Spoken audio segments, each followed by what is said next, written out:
So I wanted to focus on what I call the success equation. And this is so much about small business and success and what we really need to be focusing on. And I find as a therapist myself and also a business owner that's been doing this for over 20 years, so much of us are spending time on the tactics and the knowledge, but not enough time on our mindset and our psychology. And so I like to think of the math as almost an 80-20, that 80% of it actually should be psychology and what's stopping me from implementing things, not so much gathering more knowledge or gaining more insight, but actually doing things and getting over the hurdles that block us internally. So I wanted to go over a few things and just talk more about this. But 80% psychology, 20% strategy is the main concept. This idea that we want to take bold action. So making sure that we're focused and we're doing something. So I've read in lots of books, and many of you that are already successful in your own right, you realize that it's so much more important to be doing stuff. I mean, this great concepts are fun and they're exciting, but who's implementing them? And I find that people that are implementing them, even if they're not perfect, do way better than ones that aren't implementing them. So implementation is key, and making sure that we're looking for what's stopping us from getting going, what's stopping us from making those behaviors that are better for our business versus maybe perfectionism and that sort of thing. We want to look for what's holding us back. And so again, as a business coach, I do this a ton, but also as a therapist, I do this in my day-to-day work with clients and myself. And when I have my own masterminds, looking for what are our self-defeating beliefs? What are the things that are holding me back from doing what I know is best? But if I'm finding myself just avoiding it or not, making the progress that I want to make, making sure I'm looking for those hidden blocks, or where am I afraid, or where is my anxiety really high, or where do I feel insecure? And what's stopping me from actually making those movements? I often say in my mastermind groups, ask your fellow mastermind members, what am I missing? Where do you think I'm having the block? Really give people permission to point those things out. The average person doesn't want to point that stuff out to you unless you're asking, and in some ways begging for the truth. And so as a coach, same thing. I mean, I try to point those things out to my clients, but it's even easier when they're saying, hey, please help me look for my blocks. Generally speaking, in one-on-one coaching, that's my goal, that's my role, and I'll do it. But with mastermind groups, you want to make sure you're asking for that permission. Or if you have colleagues that are small business owners, ask, where do you see my blind spots? Where do you think I'm most stuck?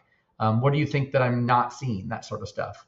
And this also requires you to be assessing yourself honestly, right? So many of us, might be insecure. We want to sort of prove to ourselves we're good, prove to our family we're good. But really looking for the flaws. And if you can find your flaws, like, that's good news. Like, I always say this to when I'm coaching people, when I can find 20 different things that I see you're kind of doing wrong with your business, that's exciting. That means we can make those changes and lead to more success. In some ways, it's the worst case scenario when I can't find anything wrong. Then what are we going to do? So we're looking for critiques. We're trying to have that courage to be open to those critiques and really have that humility to be asking yourself that question, asking your when it's appropriate, asking your clients those questions. When it's appropriate, asking your employees, asking, whoever's involved in your business, help me find the places that we can do better, so we know we can do to actually move the needle. The other part is, I talked already about this, but really trying to find those blind spots. So I call them, self-defeating beliefs, blind spots. It's almost like we don't know what we don't know. And so if we can't see it, you have to be asking people for that. I also do believe that the more you ask yourself that question, you can actually get better at finding these things yourself. So it doesn't always have to be, other people that's helpful. But even as a business owner, I'm constantly questioning my perspective. Is this a proper perspective? Writing it down, thinking about it. What's holding me back? So those kind of things are really crucial.